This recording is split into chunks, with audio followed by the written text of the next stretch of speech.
पुरोहित जी की, क्योंकि वो पर्यावरणविद ही हैं और कार्यकारी प्रदेश अध्यक्ष हैं नेशनल मीडिया फाउंडेशन के। आपके तालियों के बीच आग्रह करूंगा श्री खुशहाल सिंह पुरोहित जी।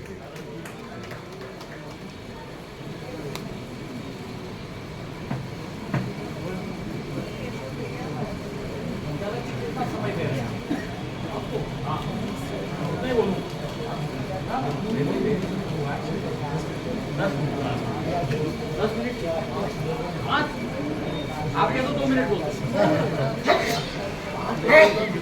पहले सदन तय कर ले।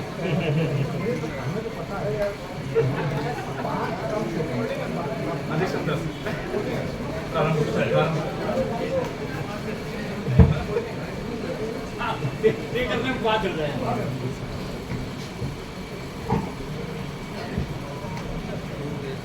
विश्व पर्यावरण दिवस के इस गरिमामय आयोजन में हमारे सांस्कृतिक की राज्यसभा के सदस्य और हमारे बहुत आदमी महेशनाथ जी महाराज की उपस्थिति से हम सब गौरवान्वित हैं। महापौर जी भोपाल की और हमारे राजेंद्र जैन जी और सभी पदाधिकारीगण और सामने की पंक्ति में यहाँ से लेकर वहाँ तक अगर मैं नाम बोलूँ तो ये 5 मिनट तो नाम में हो जाएगा, इसलिए मैं आप सबका अभिनंदन करता हूँ। और खास करके भाई राजेंद्र जैन जी का कि ये पहले पत्रकारों का संगठन है लेकिन पर्यावरण के काम में लगे हुए हैं और मैं ऐसा मानता हूँ कि जितने भी पत्रकार हैं वो सब पर्यावरण कार्यकर्ता है, क्योंकि पर्यावरण को सुधारने का काम केवल पेड़ लगाने से, जल के शुद्धिकरण करने से, औद्योगिक प्रदूषण दूर करने से होता है, लेकिन उससे बड़ा काम है मानसिक प्रदूषण दूर करने का। क्योंकि पहले मन की जरूरत होती है, फिर तन की जरूरत होती है, फिर धन की जरूरत होती है। तो मन को बनाने का काम, मानस बनाने का काम पत्रकारिता का काम है। और नेशनल मीडिया फाउंडेशन एक ऐसा संगठन है जो पत्रकार और पत्रकारिता तीनों स्तर पर पिछले 4 दशक से अधिक समय से काम कर रहा है। आप सब लोग उससे परिचित हैं। अभी कुछ हमारे पूर्व वक्ताओं ने, सुनील दुबे जी ने, डॉक्टर सूरज पाठक जी ने बहुत सारी बातें यहाँ कही और पर्यावरण के विभिन्न सवालों को यहाँ उठाया गया। ज्यादा समय नहीं है मेरे लिए, लेकिन मैं बहुत संक्षेप में आपसे कहना चाहता हूँ कि बहुत महान परंपरा भारत में पर्यावरण संरक्षण की शताब्दियों से, हजारों वर्षों से। लेकिन जब ये नई परंपरा शुरू हुई 1972 में स्वीडन के स्टॉकहोम शहर में 5 जून 1972 को संयुक्त राष्ट्र संघ ने पहली बार एक कार्यक्रम किया था। उस कार्यक्रम की याद में सारी दुनिया में पर्यावरण दिवस मनाया जाता है। और भाई सूरज पाठक जी बार बार जोर दे रहे थे कि केवल कार्यक्रम न हो। मैं आपको याद दिलाना चाहता हूं कि इस कार्यक्रम की याद में ही यह कार्यक्रम हो रहा है।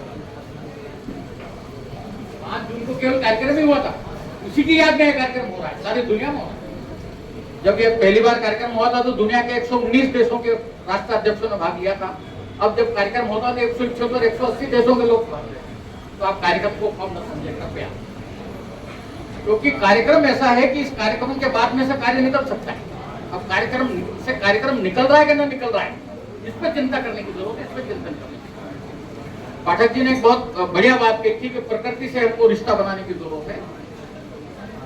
महाराज जी यहाँ बैठे हैं, बहुत सांस्कृतिक नगरी में वो रहते हैं जहाँ की हजारों वर्ष पुरानी सभ्यता रही। तो महाभारत काल में एक बहुत अच्छा प्रसंग आता है महाराज जी कि उस जमाने में ना तो ऐसी होटलें थी, ना रेस्ट हाउस थे, ना सर्किट हाउस थे, ना कारें थी, ना ट्रेनें थी। तो लोग बैलगाड़ी से यात्रा करते थे और जिस गांव में रात हो जाती थी वहां रात होता था। और गांव में भी जो घर मिल जाता उसी का खाना होता था, वही ठहरना होता था। तो ऐसे ही एक परिवार एक बैलगाड़ी से निकला यात्रा के लिए और सांझ होते होते जो गांव आया वहां रुक गए और जो सामने घर था उनके घर से 3 दिन तक उन्होंने बहुत स्वागत सत्कार किया मेजमान ने मेहमान का। तो जब जाने लगे तो उन्होंने आभार प्रकट करते हुए कहा कि हमसे जो भी पत्रम पुष्पम सेवा हुई आपकी सेवा की, कोई गलती हो तो माफ करना। उन्होंने कहा नहीं भाई आपने तो अच्छी सेवा की। मेजमान ने पूछा कि मैं एक बात पूछना चाहता हूँ कि आपका और हमारा रिश्ता क्या है। अब मेहमान को तो पसीना हो गए, जिनकी पहली बार उस गाँव गए थे, उस घर गए थे, रिश्ता क्या बताएं। लेकिन महाराज जी जैसे संत उस जमाने में भी थे और उनका प्रचार था उनके ज्ञान का। तो मेहमान ने थोड़ा सा सोचा 2 मिनट और कहा कि हाँ आपका हमारा एक रिश्ता है वो है बातरायण रिश्ता। अब मेजमान को पसीना आ गया, हमने कहा दुनिया के अनेक रिश्ते हमने किए हैं, देखे हैं, रोज व्यवहार में कर रहे हैं, बातरायण रिश्ता कौन सा? तो उन्होंने कहा कि थोड़ा सा आप इस पे स्पष्ट करें, रिश्ता क्या है बातरायण? राजन भाई क्या? उन्होंने कहा कि देखो ये बहुत साधारण बात है, हमारी बैलगाड़ी के पहिए की आरी की लकड़ी बैल की है और आपके घर के अंदर में बैल है, तो आपका हमारा रिश्ता बातरायण। हमारे बैलगाड़ी के पहिए की आरी की लकड़ी बैल की है और आपके घर के अंदर में बैल का पेड़ है, तो आपका हमारा रिश्ता बातरायण रिश्ता हुआ। तो महाराज जी के साथ भी हमारा बातरायण रिश्ता है।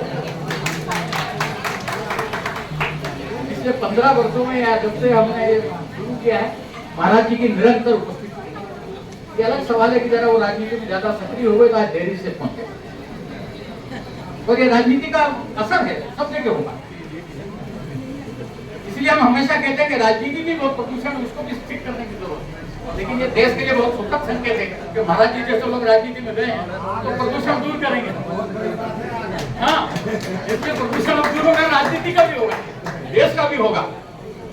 और मैं हमेशा ऐसा मानता हूँ, हमारी समाज की परंपरा देखिए कि समाज को हमेशा आचार्यों संतों के अनुशासन में रहता। तो जब जब समाज संतों के अनुशासन में था तब कोई गड़बड़ नहीं थी। हाँ, अरे संत का तो शब्द ही वचन है भाई, क्या बात कर रहे हैं?